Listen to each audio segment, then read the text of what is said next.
What is up, everybody? J Nell here with my UFC on Fox recap video, and let's get into it. 8 finishes. I hope you saw it. 8 finishes. Now, first up, Matt Brown versus Jordan Mean. This was a brawl from minute 1 to minute end. Matt Mean calls himself a technical brawler. This is the perfect description. He is controlled chaos. He came at Jordan with everything, swarmed him with such ferocity. He throws everything with bad intentions, man. Every angle's precise knees. This ended in the second round. Jordan got his licks. Trust me, he fought back. He definitely got his hits in. But I think that Matt Brown was just too much for him too early. There was no feeling out period. He just swarmed him. So I think he was just a little bit too much for him too soon. Jordan will be back though. He's good. This ended in the second round. Matt landed a combination of punches which knocked Jordan back to the fence. Then he landed a series of knees clean to the face. He basically beat him down to the ground. He beat him all the way down to all fours, on all fours. Then he picked his shots, landed a clean elbow to the face, all face, then started elbowing him to the body with all of his might. The ref stopped this fight from body shots. Jordan wasn't defending himself. It was over. This was a great showing from Matt Brown. Next up, I actually made a prediction in this one. I picked Josh Thompson to beat Nate Diaz, and I got this picked. I picked against my boy. But I had to, and I was right. Josh looked great in this fight. This was a brawl as well from minute 1 to minute end. Also ended in the second round. They came out swinging. Nate should have took this down to the ground.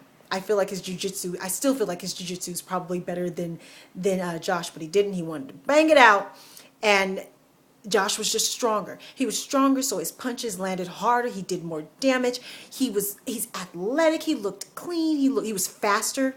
He was faster. That was a big deal. He landed a leg kick that caught all face early in the round, and Nate just ate it, kept going, walked right through it. He landed another leg kick in the second round that just stumbled him all the way down to a knee. Got on top, ground and pound, ref stopped the fight. Good stoppage. Josh Thompson looked excellent in this fight. Next up, this was the co-main event, and I didn't know who was going to win this.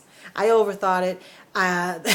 It got closer and closer in my mind, and I just shouted out Frank Mir. I should have shouted out Daniel Cormier.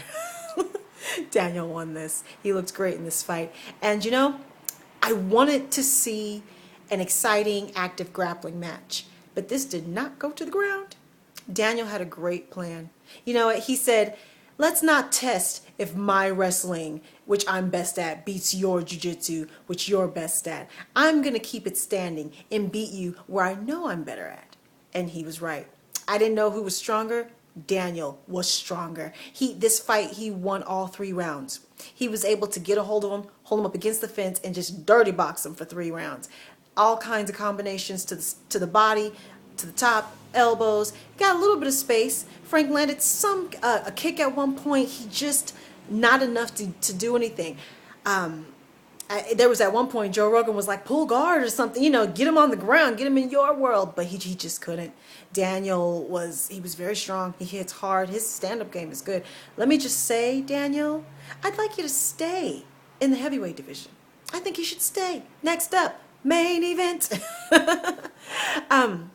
Benson Henderson, UFC lightweight champion, versus Gilbert Melendez, Strikeforce lightweight champion. I have to give Gilbert more credit. He looked really good in this fight. He brought the fight to him. I actually think he didn't leave it all in the octagon.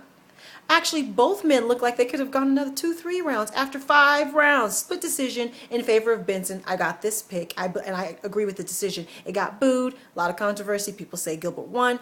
I believe he won the first 2 rounds. Third round was kind of a toss-up. Last 2 were definitely Benson. There was no damage done on Benson whatsoever. And I think this probably swayed the judges, plus, because on Gilbert, nothing much on the face, but his legs had bruises from the leg kicks. And let me just say, I love Benson Henderson. He has all these tools, this athleticism, all this skill. I feel like he should finish more fighters, don't you? Seems like he should finish more fight. Maybe he's lacking that killer instinct, but boy, does he have all the tools. Got all the weapons, man. Pull him out. Shoot the gun. Finish someone, Benson. I just feel like you could finish people, and that would get all the naysayers to shut up. I think these two will probably fight again because, like I said, they both had some left. So I'd like to see it again, sure. Let me know who you'd like to see Benson fight next. Who you'd like to see. Would you like Daniel stay in the heavyweight division? I know he wants to fight John Jones because he doesn't want to fight Kane, but forget all that. Stay. The heavyweight division needs you, Daniel. Tell me what you think. Who also do you want to see Matt Brown face next, and Josh Thompson? Tell me how you felt about the whole event. 8 finishes. All right. Those are that's my recap. Everyone take care and goodbye.